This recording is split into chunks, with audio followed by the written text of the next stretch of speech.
Ako ba yung magtatagalog? Alam niyo naman, matiis ang ulo ko.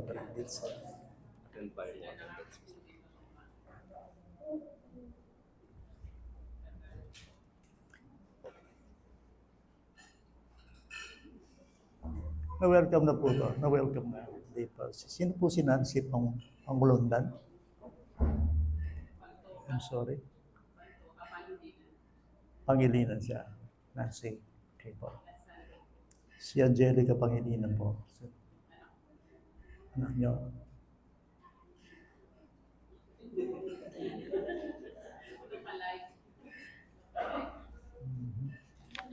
Parang si Roxa. Mary Ann George.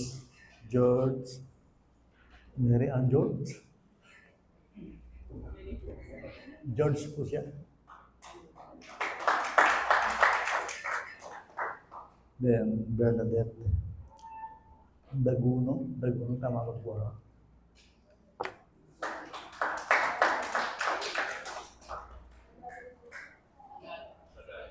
Tagalog din yan.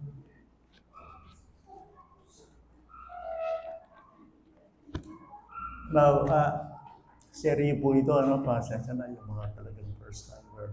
Ibig sabihin, parang itutuloy lang sa yung pinag-aralan natin last Sunday. Anyway, nakakatiyak naman ako sulat, meron kayo masasalo.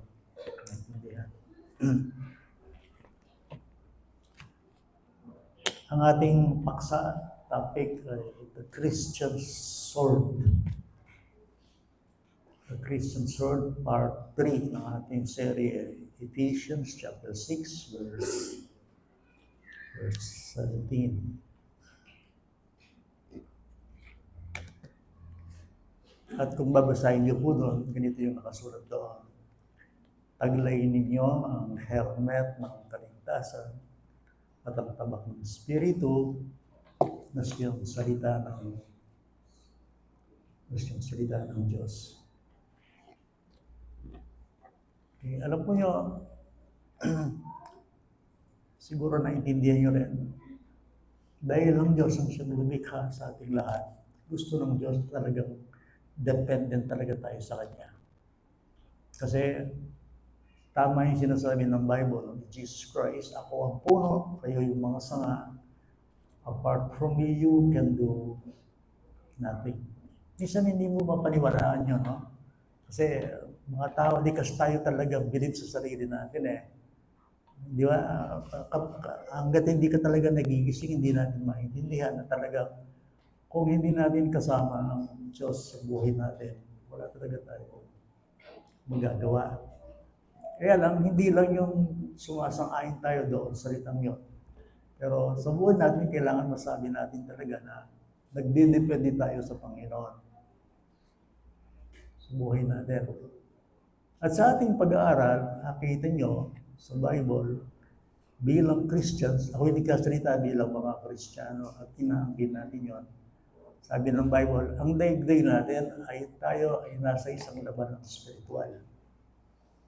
Siguro, sasang-ayon kayo sa akin sasabihin that we are not fighting against flesh and blood.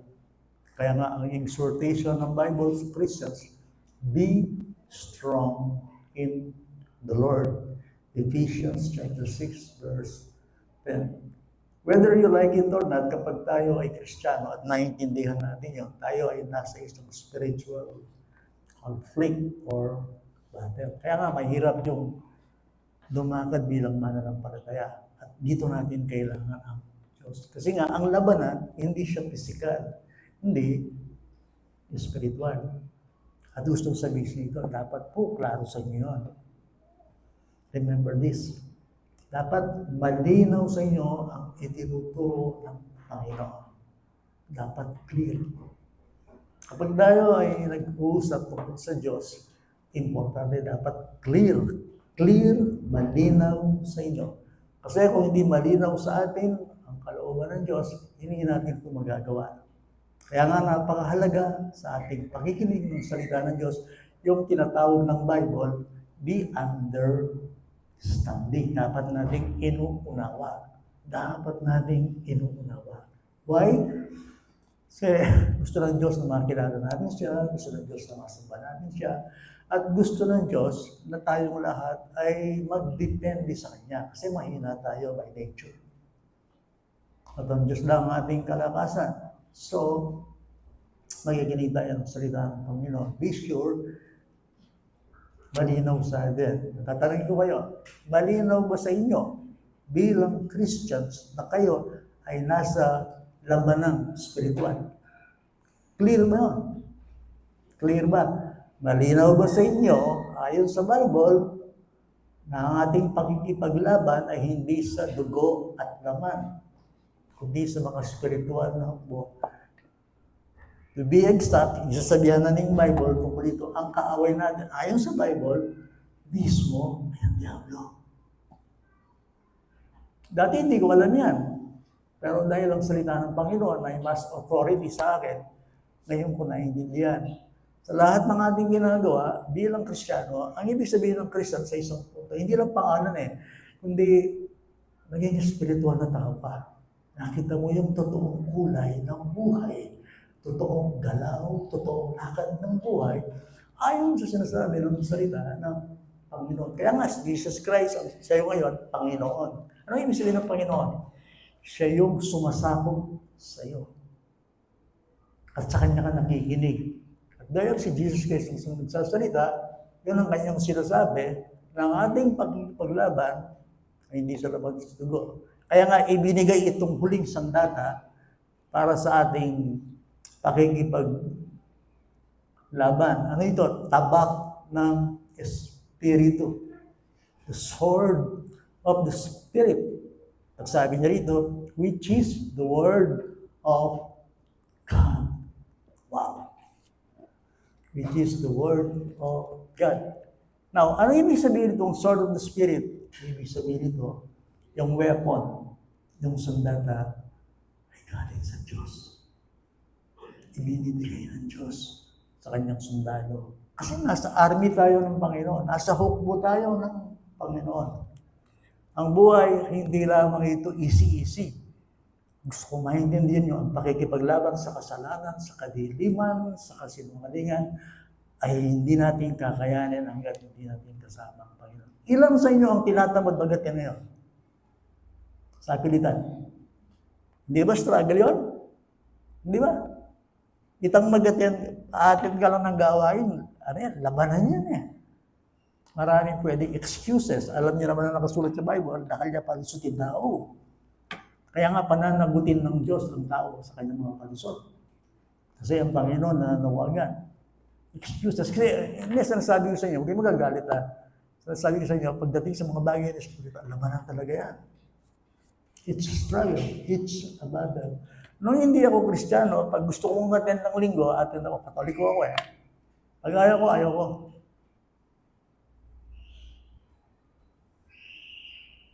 Walang dumidikta sa akin. Subalit, nang si Kristo ay makilala natin bilang Panginoon, yun nga ang issue natin sa buhay. Sa ngayon, may sumasakop na sa'yo. Sabi nga ng Panginoon, kung ako'y Panginoon, susundin ninyo ako dahil ako'y Panginoon. So now, ano yung weapon na ibinigay ng Diyos sa akin at sa inyo bilang Christian? Para sa ganon, tayo ay makasagupa at managumpay tayo sa ating pakikipaglaban sa kita. Ano ang ibinigay ng Diyos? The Word of God. But ay isipan nyo, papilya yun Hindi lang ito papel. Ang pinag-uusapan natin pag Bible, hindi papel. Hindi yung mensahe. Substance. The message. The truth. Alam niyo ba ang Bible? Ang Bible ay source. Source. Ano ibig sabihin ng source? Yung pinanggagalingan. Source ng ano? The Bible first is the source of truth. Naintindihan niyo? Kailangan malaman ng tao ang totoo. Anong totoo? Tungkol sa Diyos, tungkol sa kanyang sarili. May langit ba? May impyerno ba? Meron bang sinasabi ang Panginoon sa bagay? Meron bang future life? Meron ba? So, yung mga bagay dito, truth yan, kailangan natin. Ano itong reliyon? Ano itong pagpasok sa lahat? Ano ba yung totoo? See, the Bible is the source of truth. Without knowing His Word, sigurado yun, hindi mo alam ang katotohanan. Kaya nga sabi ng Bible, you will know the truth, and the truth shall set you what? Free. Are you free? Dumaya ka na ba? Alam na, pag pinalaya ka ni Jesus Christ, talagang malaya ka. At ano nagpapalaya sa'yo? Truth. At ano yung source of truth? The Word of God. John 17:17, Lord, sanctify your people by your truth. And thy word is truth. Ano pa ang Bible? The Bible is the source of happiness. Gusto mo maging masaya? Gusto mo ligaya? Ang totoong happiness ay nagagaling mismo sa salita ng Panginoon, sa pagkikipagrelasyon sa Diyos. Gusto mo maligtas? Well, the source of your salvation is the Word of God. Gusto mo maligtas? Nung wala yung salita ng Diyos, you're saved. Hindi ka masasave ng iyong kabaitan, hindi ka masasave ng iyong reliyon, hindi ka masasave ng iyong mabuting gawa, pangingin mo salita ng Panginoon. Pag nakitanin sa iyong puso, matututuhan at maralaman mo ano ibig sabihin ng kaligtasan. Hindi yung literal na papel, kundi yung message ng Bible. Romans 10:17, ang pananampalataya ay nagagaling sa pakikinig ng ano? Hindi sa pakikinig ng pastor o pare. Hindi yan ang issue. Ang sa pakikinig mismo ng salita ng Diyos. Source of salvation, source of truth, source of happiness, ano ba? Source of growth. Paano lumalago sa pananampalataya ng Kristiyano? Word of God. Kay Manuel, ano yun? Hindi lumalago sa pananampalataya ang tao, hindi siya nagbubunga, maliban sa salita ng Panginoon. Walang ibang source. Remember this. Itong fellowship natin, nagtatagpo tayo, nakaupo tayo dito. Kailangan to. Pero hindi ito yung nagpapalago. Hindi nagpapalago. Subukan nyo. Pag meet tayo, alam preaching. Walang Word of God. Magkwentuhan lang tayo tungkol sa Diyos. Mag-activities tayo. Alam Word of God. Titignan mo kung saan kayo pupulutin. Hindi tayo lalago. Hindi tayo mababago. Hindi tayo magbubunga. Hindi tayo magbibigyan ng kalwalatian sa Panginoon. Why? Kasi ang salita ng Diyos, ang siyang salita ng buhay. Ito yung ating magiging pagkain. 1 Peter chapter 2, verse 2. Tatanungin ko kayo, gusto niyong lumago? Tumibay bilang Christian? Gusto niyong mapundasyonan? Anong susunod? The Word of God. The sword, the Spirit. Ano pang source ito? Yes, gusto kong managumpay sa aking buhay. The Word of God is the source of victory. Kaya nga, nag-arrive tayo. Pakita mga sa 6:17 ng Ephesians. Kahit na parang redundant dyan or paulit-ulit, pero kailangan nakita natin. Bakit tayo nag-arrive dyan? Ayan, nag-arrive tayo sa 6:17 From verse 10, 11, 12, 13, 14. Nag-arrive tayo dyan. Bakit? Kasi nga, yan ang panghuling bibigay ng Panginoon sa ating tagumpay. Ano yan? At taglay ninyo ang helmet ng kaligtasan at ang tabak ng Espiritu na siyang salita ng Diyos. So, tabak ng Espiritu at ang Espiritu ay Diyos. Yan ang Holy Spirit. Okay? Tabak ng Espiritu and the Holy Spirit is God. Therefore, tabak yan ng Diyos. Ano yun? The Word of God. Ngayon ikutan ko. Kasi na yung kapagpahan ko na. Tatanungin ko, malinaw ba sa inyo yan?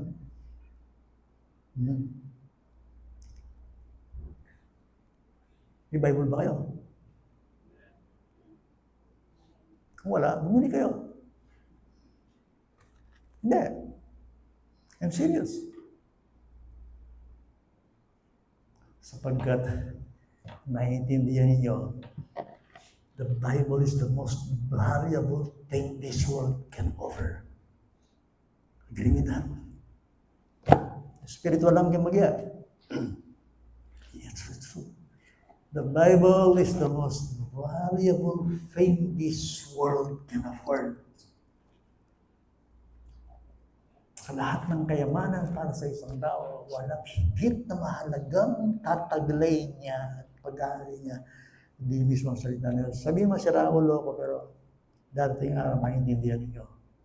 Ang sabi ni Jesus Christ, that man shall not live, what? By bread alone. Diba? Ang tao raw ay hindi mabubuhay sa kanin lang o tinapay.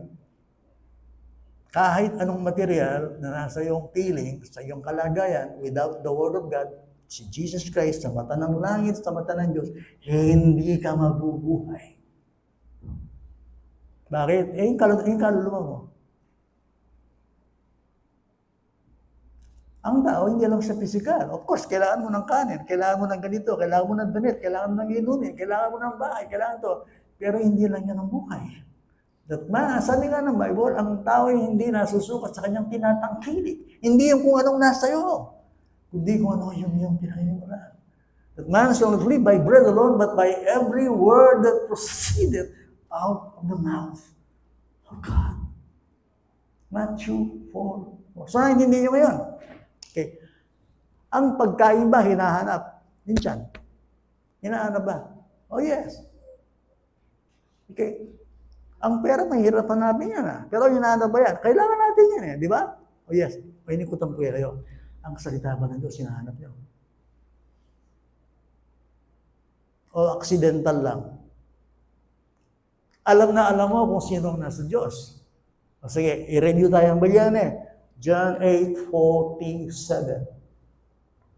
Hindi ko opinion yan sinasabi ko lang sa inyo, paano mo i-gauge ang tao? Paano malalaman ikaw ay sa Diyos o hindi? How do you know that? Okay. Now, tingnan natin, sasagutin niya ng salita ng Diyos.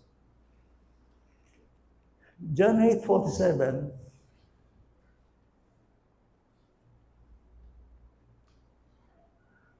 Ayan, ang mula sa Diyos ay nakikinig ng mga salita ng Diyos.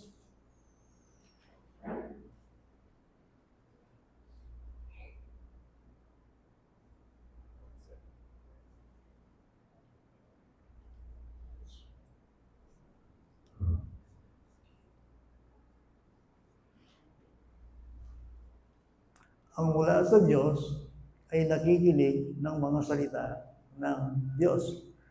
Hindi lang nakikinig physical. Kasi pag nakikinig ka ng salita ng Diyos, interesado ka, inuunawa mo. See? Nakikinig ng salita ng Diyos, ang dahilan kung bakit hindi ninyo pinakikinggan ang mga ito ay sapagkat kayo hindi mula sa Diyos. Kung ano yung punto na? Tayo ba bilang mga tao, na-experience yung minsan na kayo nagugutom? Oh yes. Ako nga, medyo gutom na nito Dahil yung almusal ko, konti. Yes. Sumabak na ako sa Betis. Gano'n na ako sa Betis, kaya ganito. Apo-apo na yung itsura ko. Nagsisigaw na ako doon. Nagugutom ba ako? Oh yes. Napakainin mo ba ako? Dahil pagkatapos ko ito, madali akong alis Repeating kami. Kasi babalik ako ng pinag-usapan namin ni Brother rin. 6, 5. Nabalik ako sa Betis pagkatapos ito. Nabalik ako dito mamaya hapon. Dahil papasal kami kay Cheche. Okay, now. Bakit hindi nagagutom? Buhay ka Pwede ba namang magutom yung patay? Hindi ba? Yes. Pagkain, tinitimpla, hinahanap, nagugutom, nabubusog. Folks, ladies and gentlemen, listen to me. Ganyan din ang mga tao sa salita ng Diyos. Nauuhaw sila. Ngayon, kung di mo maranasan ito, then hindi ka Christian, hindi ka sa Diyos. Sorry to say this, but that's true.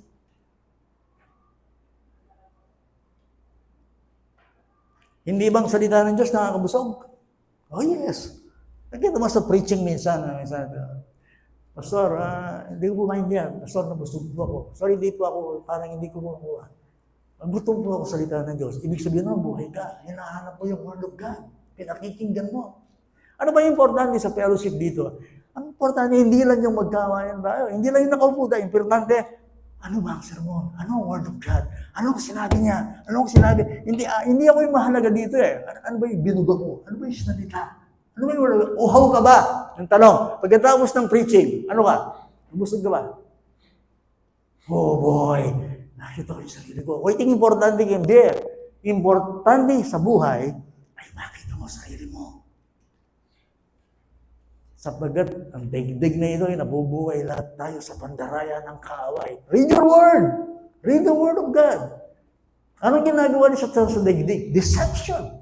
Ang mga tao, anong problema ng tao? Ignorance. Bali yung problema ng tao, mamangya kay Diyos. Of course, yung religion. Pero ang religion, gawa ng tao yan eh. Iba yung nakikinig ka ng salita ng Diyos. Ka, nagigising ka, lumalaya ka, natutuwa, and yet, of course, matalo siya, masakit yan. Pero kapag ikaw, pinag-aralan natin last Sunday, ipinanganak ang salita ng Diyos, mag-iiba na yung appetite mo. Dati ako, pag sinabing Word of God, Bible, boring. Kinahabayan ako ng Diyos, pinulot ako ng Panginoon. At ako'y tinuruan ng Panginoon. Kayo din, di ba? Ang nangyari sa atin, nagkaroon tayo ng appetite. Hindi ko sinasabing, hindi minsan tayo tinatawag. Ang sinasabi ko lang sa inyo, yung nature mo. Ang baboy, ang hinahanap niya, ano? Ano yung hinahanap baboy? Eh di ka ni baboy. Yun ang nature niya eh. Eh isda, ano? Tubig. Eh ang Christian, hindi lang nasi, hindi lang pagkain. Dahil yung kanyang nature, spiritually, hinahanap niya yung kanyang pagkain. Ano yan? The Word of God. Pag nabubusog siya, nabusog ako sa salita ng Diyos. Namulat ako, nagising ako. God, hallelujah, yes! Ibig sabihin nun, sa Diyos ka. Ayan o. Ang dahilan kung bakit hindi kayo nakikinig, ala kayong gana, ala kayong modo, ala kayong reverence, wala kayong galang sa salita ng Panginoon. Ang dahilan, it is because you are not of God. That's true. Do you agree? Oh, yes. Kaya, yan ang labanan. Yan ang sukatan. Okay. From a Christian perspective, sa pananaw ng isang Kristiyano, remember this, ang Biblia ay isang miraculous book. Hindi sinalahat ng tao, from a Christian perspective, sa pananaw ng isang Kristiyano, the Bible is considered a what? Miraculous book. Buray mo sabihin, Pastor, yung Bible, kahima-himalayang libro yan? Yes. Hindi nyo alam yun? Akala mo ba, ang hawak mong aklat ay ordinaryong libro yan? Akala mo ba, pag bumili ka sa bookstore, may Bible ako, akala mo ba, ang nasa kamay mo ay ordinaryong aklat yan? Kaya nga, sword of the Spirit eh.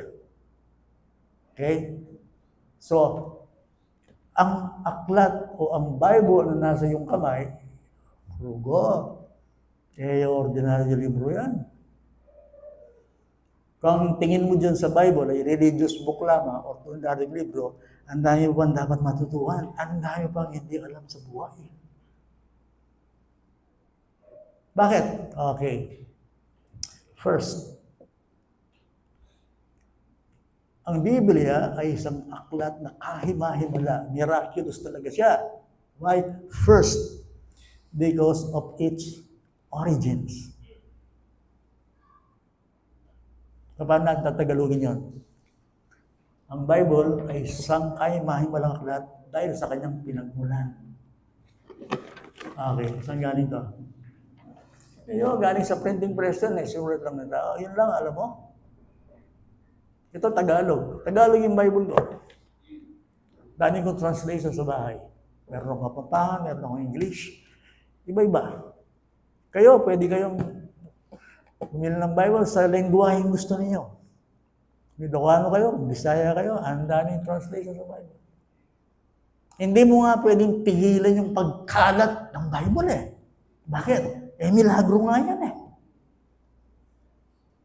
Ngayon, saan ba galing ang Bible? Importante po, baruin eh. Opo. Importante po, alam natin to. Okay? Hindi magiging malusog sa atin ang mga bagay na hindi natin alam. Dapat alam natin. Saan galing ang Bible? Itong love letter ng Diyos na ito, saan galing? Okay. Kaya ito miraculous. Kaya ito kahima-himala dahil sa kanyang pinagmulan. It's divine origin. Saan magaling ang Bible? Sino may akda niyan? Meron ba kayong Bible reading dito? Meron ka dyan? Malapit ba? Madali? Meron dyan? Denise? Bible reading yung program natin. Meron dyan?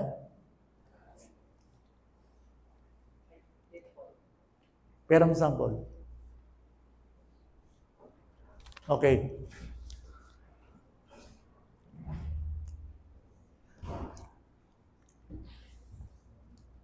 Mismo, ang Bible,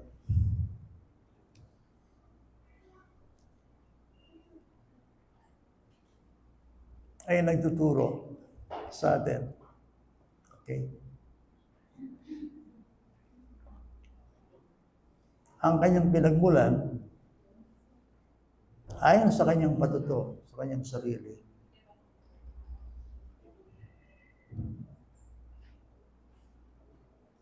Binigyan mo ba kayo ng problema?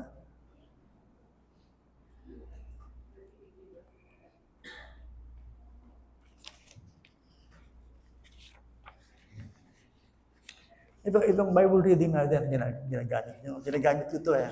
Okay? Kaya nga, ang unang nakasulat dito, ito. Alam niyo, pinaghirapan ko rin ito, ang sulat ko. Pinaghirapan ko ito. Tignan yung sinasabi inaangkin ng Biblia ang kanyang kabuuan ay ang salita ng Diyos.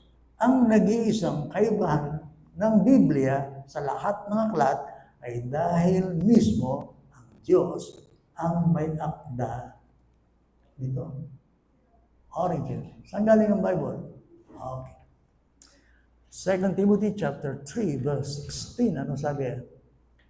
All scripture is breathed out by God. Ang Bible, saan galing? Inilabas daw ito ng Diyos. Sinalita ng Diyos. Kaya nga, ang may akda, yung kanyang divine authorship. 2 Timothy chapter 1 verses 20 and 21. Quote kaya muna bayan ang intindihan eh. Sabi doon, pilitin ko maging Tagalog dito sa bagay niya ito. Sabi niya, walang propesiya sa kasulatan na sinulat ng tao sa kanyang sariling kagustuhan. But men spoke from God as they were moved by the Holy Spirit. Kaya may sabi ng Tagalog, ang tingin niya, no prophecy, no prophecy, no prophecy. Walang hula, no prophecy. Walang naisulat sa kagustuhan ng tao. Ibig sabihin, ang Bible, hindi naisulat yan dahil ginusto ng tao. Malinaw ba sa inyo yun? Okay, yes. Maling-mali yung salitang, ang Bible gawa lang ng tao, mali ito. Sinulat o inimprinta. Okay? Pero yung substance, yung laman, yung mensahe, nito galing mismo sa isip ng Diyos as they were moved, as they were carried along by the Holy Spirit. Every book of the Bible is God's Word. From Genesis to Revelation. So, bakit ito himala? Bakit ito miraculous book? Kasi kaya pinagmulan. Origin. Hindi mismo galing sa Diyos. Gusto niyo makilala ang Diyos? Anyone who wishes to know God must know His Word. God and His Word are one. Buri mo sabihin, Pastor, nung kebali yung Biblia, kikilala yung Diyos. Exactly. Ang mangmang dito, mangmang sa Diyos. Ang wala dito, wala siyang Diyos. Bakit? Dito nga nagsasalita ang Diyos sa kanyang salita. Naalala ko yung kuya ko, magaling na abogado yun eh. Pinsan ko. Ang problema ko, sabi niya, wala akong alam sa Bible. Ay, problema nga yun. Ang dami niyang alam sa batas. Academically, bright siya. Magaling siya. Galing siya sa pamantasan ng Pilipinas. Kaya lang, hindi niya ikinayang sabihin, ala kang balo kay Bible. Ala kang balo kay Diyos. Is that true? Oh, yes. Bakit? Sabagat ang Bible, ay revelation ng Diyos. Ibig sabihin ito, dito nagsalita at nagpakilala ang Diyos. Kaya nga nung dito si Jesus Christ, anong ginagawa ni Jesus Christ? Salita siya ng salita, aral siya ng aral sa mga tao at tinuturuan niya ang tao na makakilala sa Panginoon. John 17:3, ano sabi ni Jesus Christ? Gusto mo ng salvation? Gusto mo ng eternal life? Gusto mo ng buhay na walang hanggan? Ang sabi ni Jesus Christ, and this is eternal life, that they may know Thee, the only true God, and Jesus Christ. Namin mo rin sabihin ng biyalang, ano ibig sabihin ng buhay na walang hanggan? Hindi yung mahaba pagkamatay mo. Hindi. Buhay na walang hanggan, nagsisimula ngayon. Relasyon sa Diyos. Halimbawa yung Marco, Christian, tinggap na yung gano'n. Meron ba siyang buhay na walang hanggan? Yes, now. Hindi yung after death. Hindi yung life after death. Ang tao na, pag namatay, doon mo malalaman. That's not true. That's a lie. Paano ko malalaman yun? The Word of God. Ang relasyon sa Diyos. Yun nga, ang relasyon sa Diyos, importante yun. If you abide in me, Jesus, sinabi ni Jesus Christ, if you abide in me and my words abide in you, my words abide in you, and you abide in me. Ano yun? Relationship. I am the true vine. You are the branches. So ano yung batayan? Hindi mo lang sinasabi, Kristiyano ko, ako naniniwala kay Jesus Christ. Hindi. Ano yung batayan? If my words abide in you, if you abide in me, and my words abide in you. Ano mangyayari sa'yo? Ano mangyayari sa isang puno na nakabit sa puno? Ano mangyayari sa isang fruits? Yung Kristiyanong totoo kay Bible, kapag siya nga kay Kristo, makikita mo talaga siya. Hindi siya nakatago. You agree? Ang Kristiyano totoo na kay Kristo, nakikita talaga yan. May evidence yan sa buhay. May ilaw talaga yan. May bunga talaga sa kanya. Hindi mo talaga maitatago. Kapag yung isang tao, Kristiyano na kay Kristo, hindi mo sa likod siya. Hindi mo siya pwedeng itago. Lalabas talaga yan. Why? Dahil sa relasyon mo sa Diyos. Kaya nga sabi ng Bible, diba? Kaya yung ilaw ng sanlibutan. Gano, naintindi niyo ba? Meron ba namang asin na walang alat? Diba? Hindi kayo. Meron ba? Sabi ni Kristo, kayong asin ng daigdig. Kapag ang asin ay mawalan ng alat, tatapak-tapakan na lamang ang tao. Hindi mo rin ko sabihin kayo, kaluguran ng kapatid. Gustong Kristiyano ka, talagang lalabas at lalabas yan, makikita yan sa buhay mo. Ano yun? the new life in Christ. Hindi ako nagsasabing perfect ka. Pero ang isang Kristiyano, talagang lalabas yan dahil kay Kristo. Ngayon, ang buhay Kristiyano natin, hindi lang sinasabi, talagang nakikita. Nakikita ka ba? That's the point. Ano yung pangalawa? First is the origins. 2. Ano yung 2? It's remarkable unity. Remember, patunayan niyo kayo, isa-share kayo, bakit miraculous unity? First, origin. 2, because it's remarkable unity. Paano ba tagalogin yun? Pag sinabing remarkable, kapuna-puna, kapansin-pansin. Ano ang papansin kay Bible? Ang Bible ay yung kanyang kaisahan. Ang Bible ay mayroong isang mensahe. Mahirap ba yun? Makinig kayo. Makinig kayo. Ilang aklat to? Please. Isa daw, sabi ni Brother Ruben. Yung ba?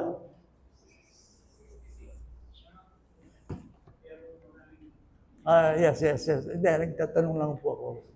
Nag-aaral lang tayo. Kasi, ang pinakamahalaga sa buhay, lalong-lalo na kayong tuturo, know your Bible. Sa tanda kong ito, hanggang ngayon, puro aral ako. Aral. Masasabi ko sa inyo, hindi ko pa lubos na alam ang Bible. So, aral. Study. Importante ba yun? Ang lalim nito eh. Ang lawak nito. Now, anong ibig sabihin ng Bible?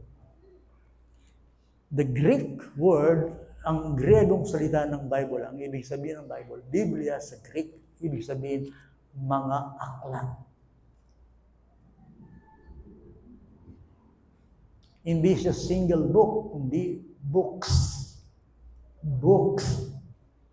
Okay, pag sinabing Bible, hindi Tagalog yan Greek word yan. Ano Bible? Books. Of course, they are one. Sinabi ng Brother Ruben. But still, in English meaning Bible, books. Books, collections of writings. Kasi ang pinakikita ko siya, baka na may metong yan. Paano nagkaisa yan? Paano nagkaroon na isang mensahe? Ang Bible. I tell you why. Sabihin ko sa inyo kung bakit. The Bible is composed of, ang Bible ay merong 66 books. Old Testament is 39. In the New Testament is 27. Okay? Ilan ang nagsulat niyan? Ayon ka rin scholar, kayong pamag-aral, din may sulat kayong Bible, approximately, gitmulang, 40 human authors. Over roughly a period of 1,500 years. Baka iniisip nyo, ang Bible, nakarating sa inyo, ang dali. Oh, Lord Diyos ko, Lord. Tunggal-tunggal dong pag-aralan din. Iniisa-isa yung verse. Wala pa yung printa kanito. Meticulous na yung screw, makalukulok na rin. Pakaingat-ingatan do rin ka rin lang susulat na ilang magkamali. Nakagrupo silang ganyan. Kasi nga, iniingatan ng Diyos ang kanyang salita na hindi madaya. Hindi naman, alang Tagalog ganito, alang English. Wala. Ang original language ng Bible, ang original, wala na yun Wala na yun. Please. Wala na yung original. Ano yun? Aramaic, Hebrew, then Greek. Tatlo lang lengguwahe. Original. Wala na yun. Wala na yun. Okay? Okay. Wala yung English nun. Okay. Yung direktang galing sa Diyos, hindi English. Hindi din Latin. Kundi Hebrew, then Aramaic, then Greek. Yun. Dahil gusto ng Diyos, ikalat ang kanyang salita. Iningat-ingatan yun yung translation. Magagaling yun. Ano yung iningatan nila? Ayaw nilang magkamali. Verse by verse. Metikuloso.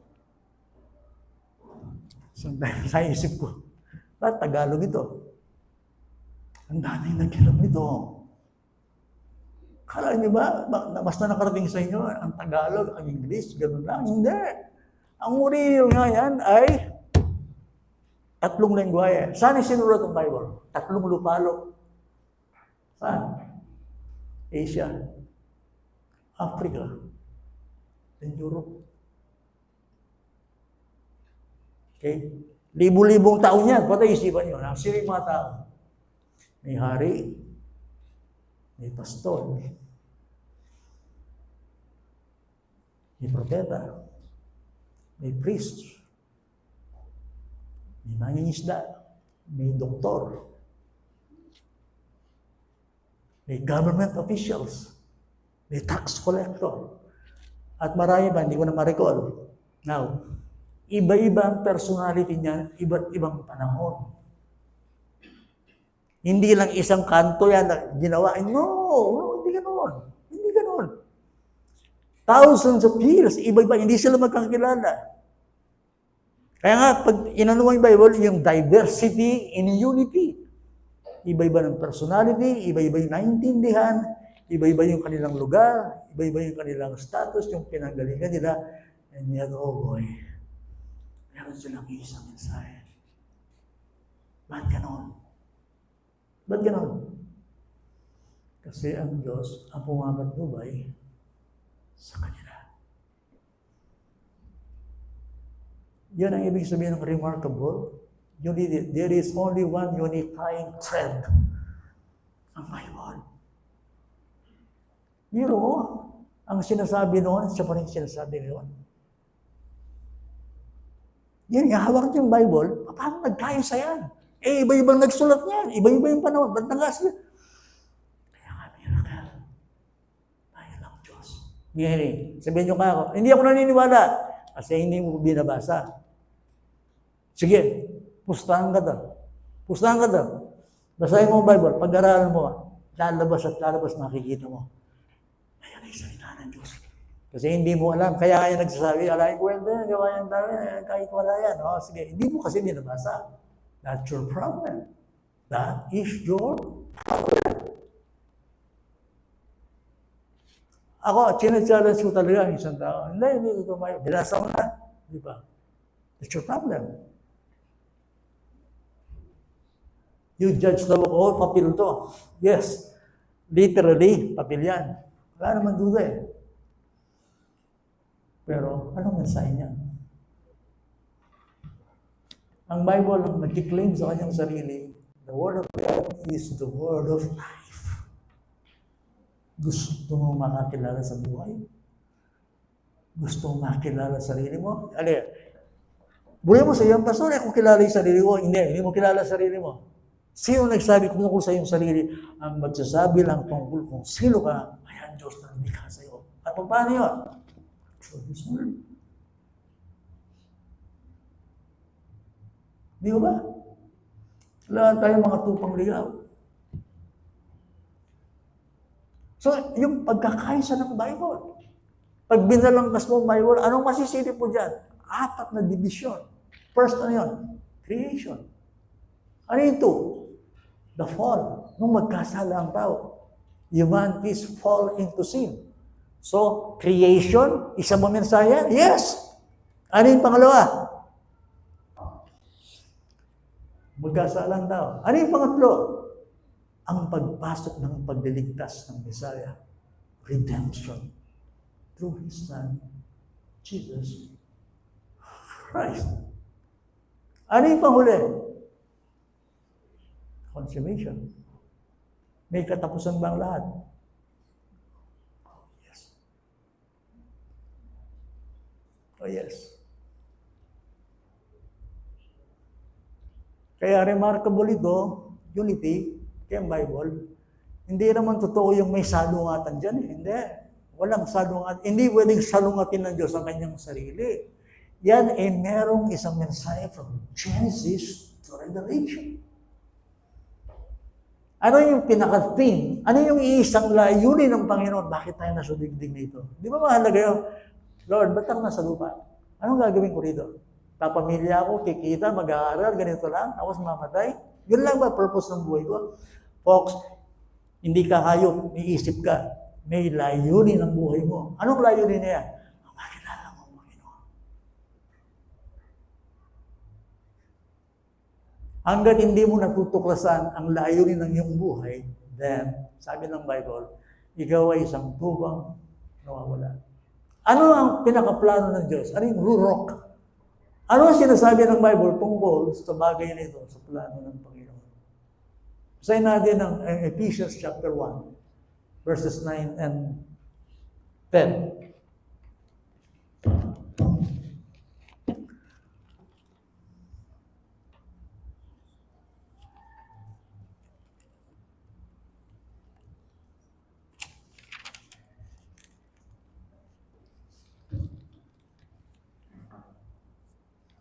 Okay. Dati po hindi ko alam niya. Bali ba yung plano ng Diyos? Isang plano ng Diyos ang mangyayari. Ayan lang na ipinaalam niya sa atin. Sino yung atin? Yung Christians. Ang hiwaga, ano ibig sabihin ng mystery? Hiwaga. Ano ibig sabihin ng hiwaga?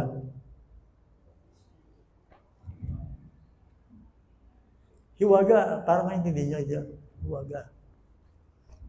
Sinisya na, wala akong isip. Tatakban ko. Mystery yan. Hindi mo pa alam eh. Hindi mo nakikita. Hindi ba? Now, anong ginawa ng Diyos? Tinanggalan. Inilabas ang kanyang lihim na plano. Anong kanyang plano?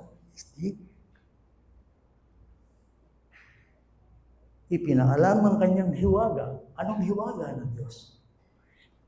Huwag papansin, yung maging Kristiyano tayo, nakita nyo si Kristo ang sentro, binabago tayo, binabanal. Paghahanda yan sa ultimate plan ng Panginoon. Kaya nga, sabi ng Bible, hindi ba kayo nag-isip? If any man is in Christ, is a new creature. Anong mangyayari sa lumang daigdig na ito? Ito ay susunugin at hahabulan dahil sa kasalanan. Kayo ba rito? Hindi nyo ba alam yun? You may not believe it. Pero yung salita ng Diyos, yung magsalita. Ano ang plano ng Diyos ultimately? Saan ito? Ano yung rurok? Ano yung main theme? Ano yung tinatawag? Climax? Ano ba yung pinakarurok ng kanyang layon? Ayan naipaalam niya sa atin ang hiwaga ng kanyang kalooban ayon sa mabuting layunin na kanyang itinakda kay Kristo bilang katiwala ng kaganapan ng panahon upang tipunin ng lahat ng mga bagay kay Kristo, ang mga bagay na nasa sangkalangitan at ang mga bagay na nasa ibabaw ng lupa. Isipan niyo na dadating na doon ito niya i-leader. Darating araw, iisa ang pinuno. Kaya nga sabi ng Bible, every knee shall bow and every tongue will confess that Jesus is sakupa ng Kristo niya to. Sa langit, sa lupa. Why? Because He is Lord. He is Lord. Lahat yuyuko sa Kanya. Lahat ng tuhod ay luluhod. Ayan ang plano ng Diyos. Ala ng presidenteng Amerika, ng presidenteng Pilipinas. Kaya nga may crisis sa leader eh. Ang makasulot pa sa Bible, darating ang Antikristo. May 666. Tama yan. Pero, the ultimate, ang plano ng Diyos ay tanghal, itaas si Kristo. Eh ngayon, hindi ba ginagawa natin ngayon? Lord, hear my Lord. Jesus Christ, Lord, is my Savior. Is my life. Is this, tinanggap mo na ba si Kristo? Tinanggap mo na ba si Kristo? Di ba ganyan ang usapan ngayon? Bakit ganyan? Ang buong daigdig ngayon, kinakalat ang gospel ni Jesus Christ. Bakit? Nagpapakilala ang Panginoon, lumilikong siya ng kanyang mga tuwa na luluhod at sasampalataya sa kanyang pagka-Panginoon. Dahil alam nila na ganito ang gagawin ng Diyos. Hindi niyo pa napapansin? Of course, ang daigdig palala. Pero makikita niyo ang pagkalat ng salita ng Panginoon. At ang pangalan ni Kristo ay patuloy na lumalaganap. At maraming tumatanggap. Ako hindi ko kilala ang Panginoon dati. Very Roman Catholic ako eh. Anong mali ko? May religion ako eh. Hindi ko kilala yung Panginoon. Kilala ko si Jesus, tradisyon. Pero yung relasyon, hindi ko alam yun. Kayo rin. Wala na, isang kalisikis naman natin eh. Hindi natin kilala yung Panginoon. Ano ba yung nangyari sa huling panahon ito? Pansinin niyo, kahit saan lugar, nakikita niyo, ang daming nagiging mananampalataya ng Panginoon. Why? Ultimately, yan ang mangyayari. Nag-announce kayo, pangaral si Kristo, tulipin niyo ang Panginoon. May tumatanggap, merong hindi. Sapagkat darating araw na ito. Naalala ko lang, buksan nga natin yung Acts chapter 17. 30 ba yun? 31.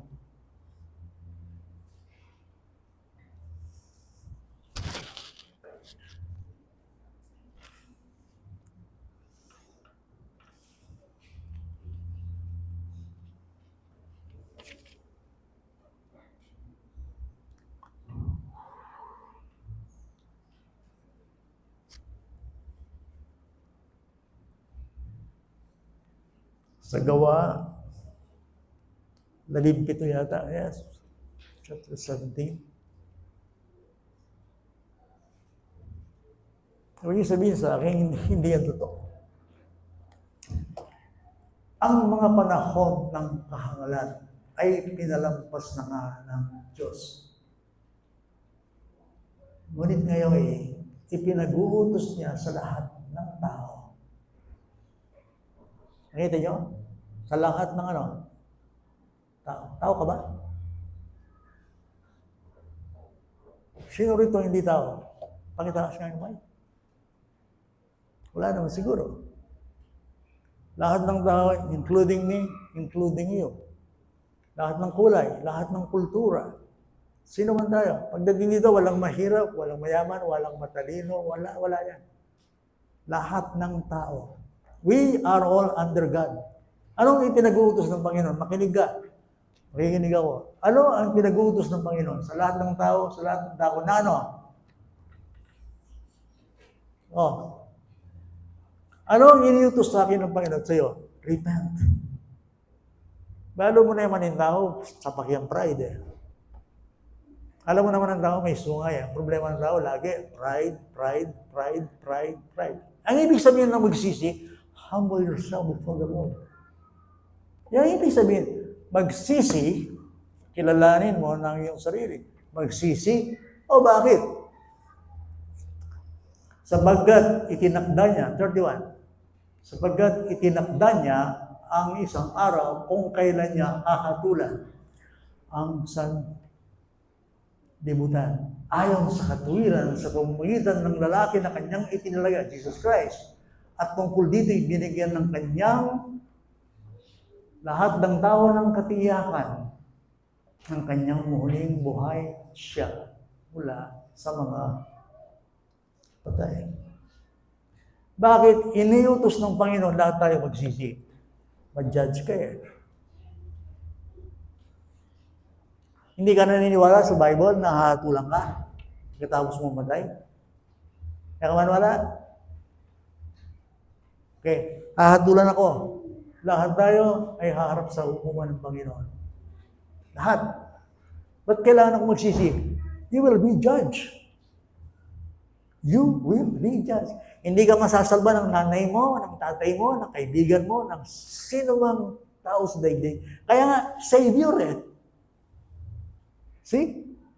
Kaya nga, Jesus Christ, siya lang yung Savior. Siya ang magliligtas sa iyo. Ano ang mensahe ng Diyos sa lahat ng tao? Repent. Then believe the gospel. At pinatunayan niya, sana rugo. Ay, hindi niyo.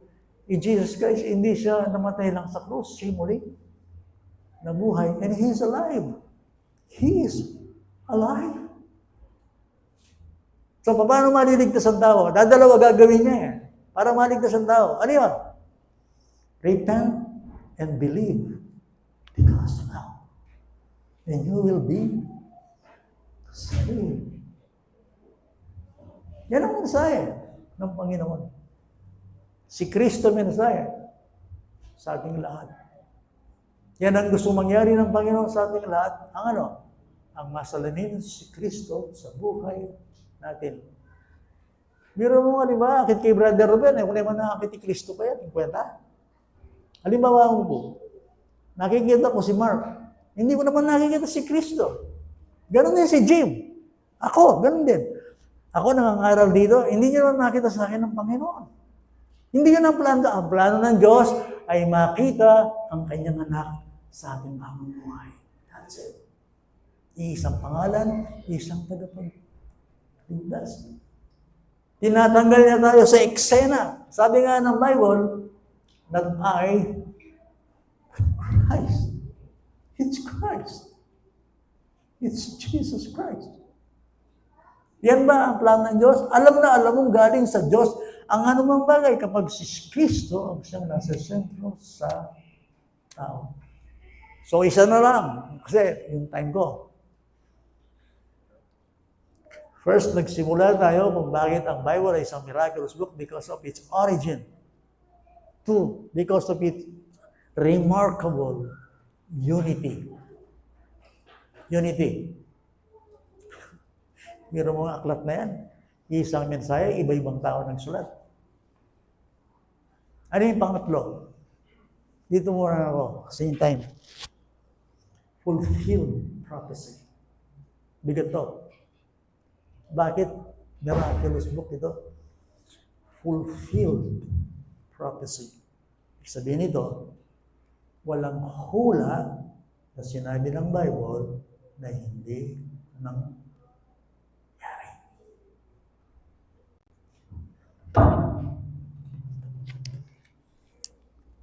Pag inahawakan yung ganito yung Bible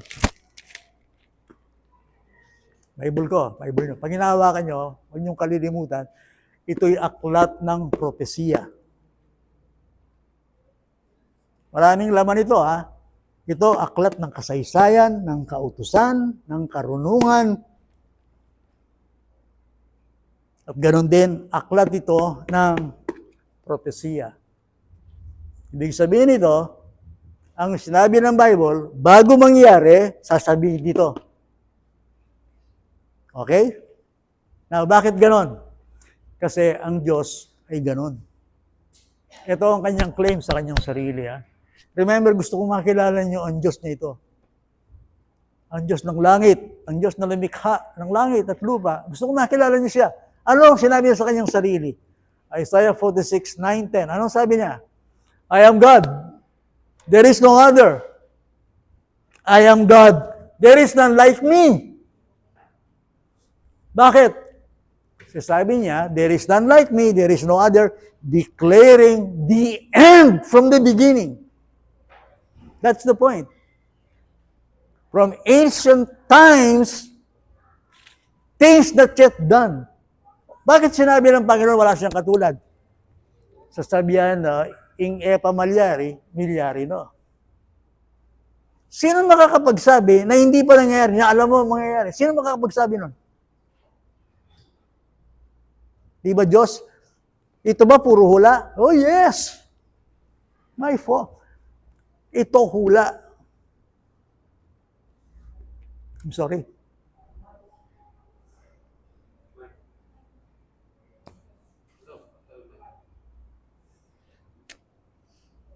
Ay, hindi ito.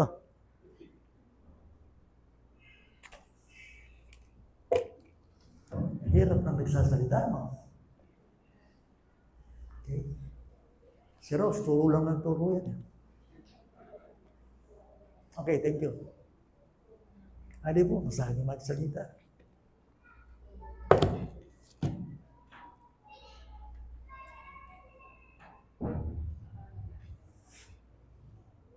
Niremind lang ako ni Rose.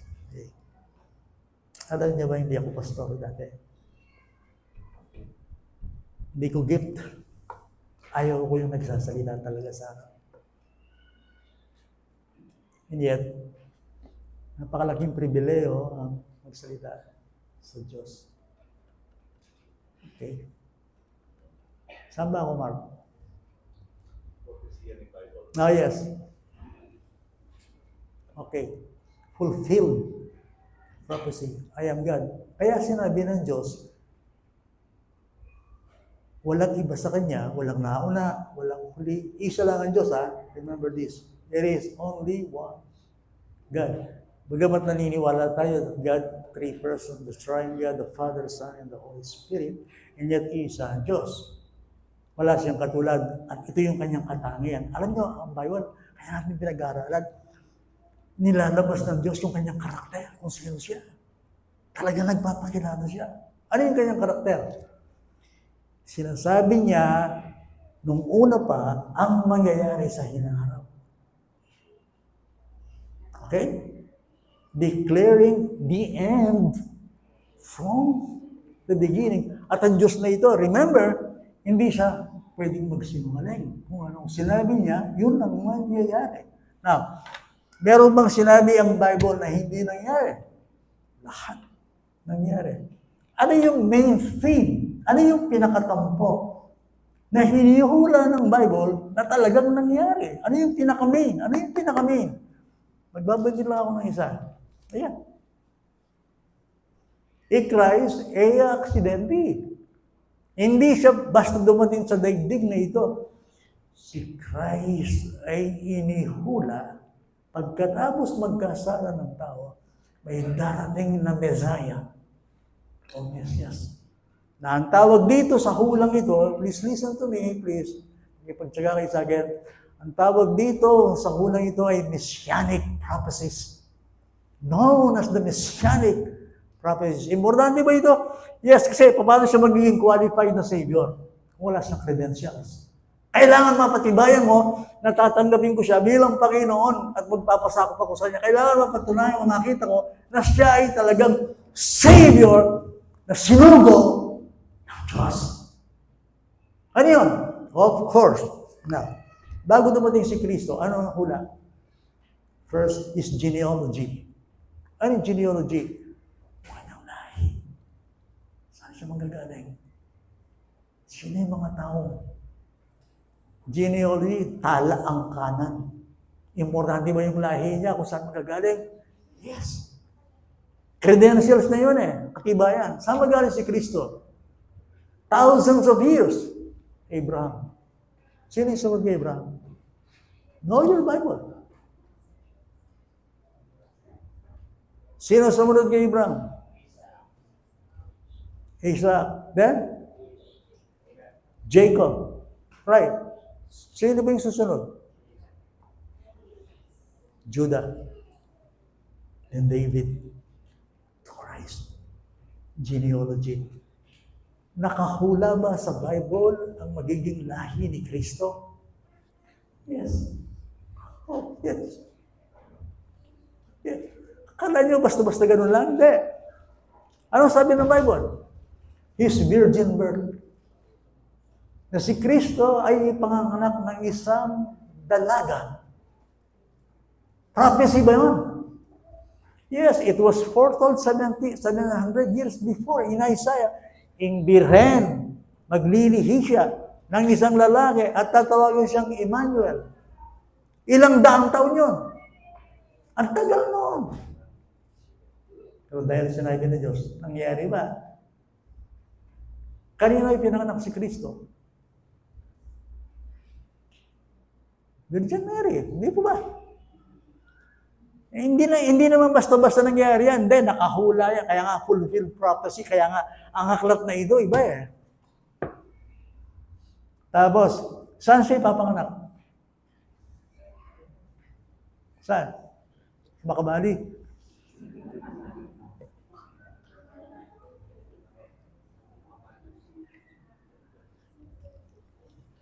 Anong hula? Bethlehem. Di po ba? Yung ministry ni Jesus, anong klaseng ministry? Puro himala. His miraculous ministry. Hula ba yun? Yes, Isaiah 35. Na si Kristo, pag siya'y nasa lupa, magpapagaling siya ng maraming mga may sakit. At ang matindi nito, yung kanyang suffering and death sa krus. Nakahula ba yan? Na siya'y mamamatay sa krus at dadaanan ang dugo at siya'y mamamatay sa kasalanan. Kaluguran ko mong kapatid, parang nakita ni Isaiah ang krus eh.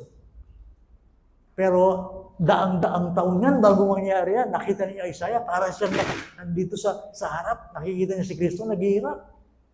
Isinulad niya sa Isaiah 53. Ano yun? Prophecy nga yun eh. Prophecy. Pati yung pananakit kay Kristo, yung itatakwil si Kristo, yung pagpako si Kristo, yung sa kanyang tagiliran, lahat yung detalyado, yung kanyang sigaw, yung nilagyan sa ng suka. Yung sinabing, my God, why hast thou forsaken me? Hula yun eh. Ba't ganun? Eh, yung word of God nga ito eh. Bago mangyari, sinasabi na ng Bible. Kaya nabuhin yung Ginoo, yung tagapaligtas tao, sinachama siya. Si Kristo ay ang qualified Savior. Eh, yung kanyang resurrection, nakahula din ba? That on the third day, He will rise. Hula din ba yun? Alam ba ni Kristo, siya mabubuhay na maguli? Oh, yes. Yan ang Panginoon. Ngayon, sasara muna ako dito dahil yung time ko.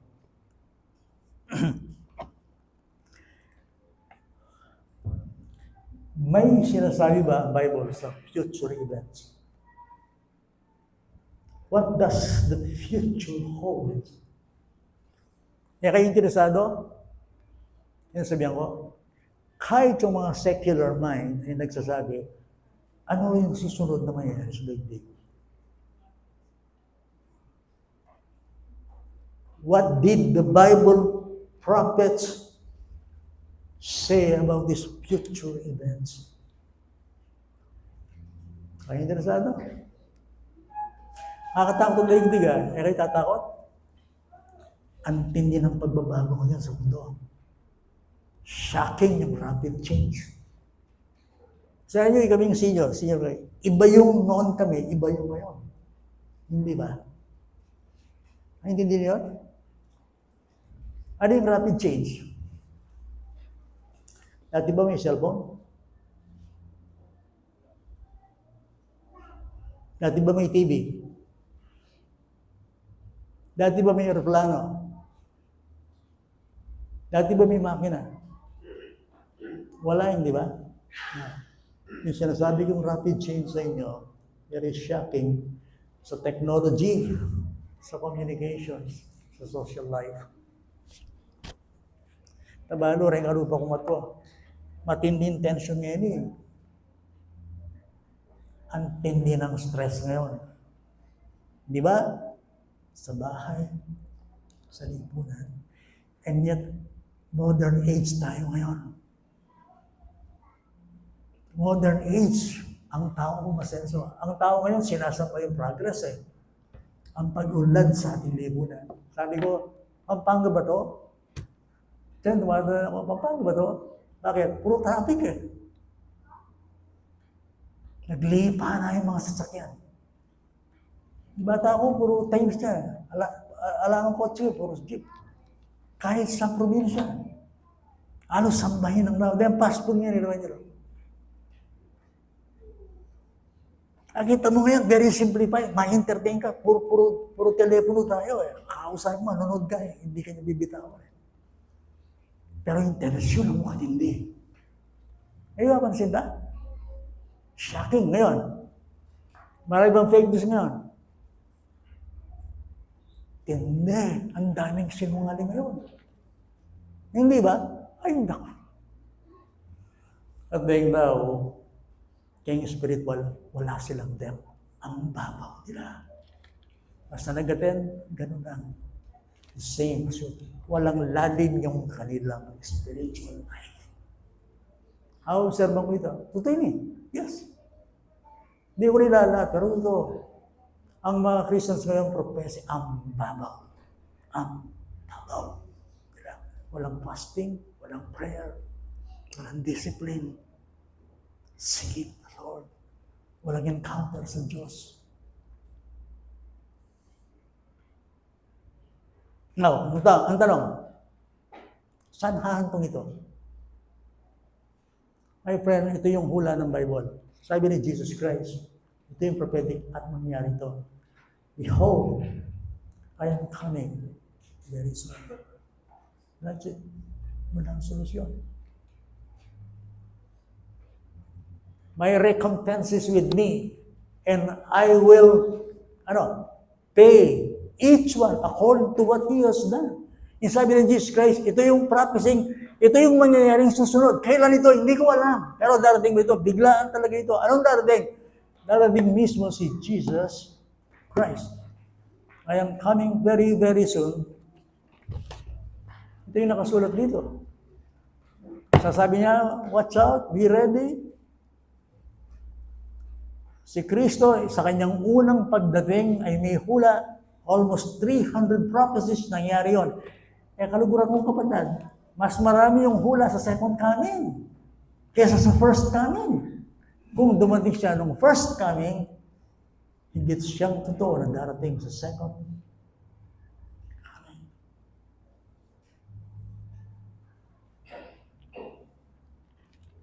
Let's pray. Panginoon, opo, nababago ang lahat, pero salamat ang iyong salita. Ay nanatili ang kasariwaan ng kanyang mensahe upang dapat naming lakaran, paniwalaan. Please, Lord, increase our faith. Hayaan mong patuloy naming yakapin ang iyong love letter, ang iyong salita. Tanggapin ang salitang ito ay galing sa inyo. Magkaroon kami ng kapanatagan at tiwala kung sino ka at kung ano ang iyong ginawa. Sa bandang huli ng aming sermon ay pinag-aralan namin yung fulfilled prophecy. Na walang hula sa kasulatan tungkol kay Kristo na hindi nangyari. At ngayon, ang hindi pa nangyayari ang kanyang second advent, ang kanyang second coming. Tulungan mo po kami, Panginoon, at laliman kami sa pagkagising. Magkaroon ng depth ang aming spiritual life, encounter. At tulungan mo kayo, Panginoon, na lumalim ang aming pagkakilala sa inyo at sa inyong salita. Salamat sa iyong sinabi, yes, langit at lupa ay lilipas, pero ang iyong mga salita ay mananatili magpakailanman. Tulungan mo po kami na magkaroon ng kauhawang pagnanasa na maliwanagan ng iyong salita upang sa ganon makapamuhay kami ayon sa inyong kalooban. Iniwan ko po sa inyong kamay ang aming pag-aaral ngayong oras na ito. Kayo na po ang siyang bahalang magtanim at magpatubo at magpabunga ng iyong salita sa bawat isa sa aming nakinig. Thank you, Lord. Jesus Christ, we pray. Amen. Morning. God bless you.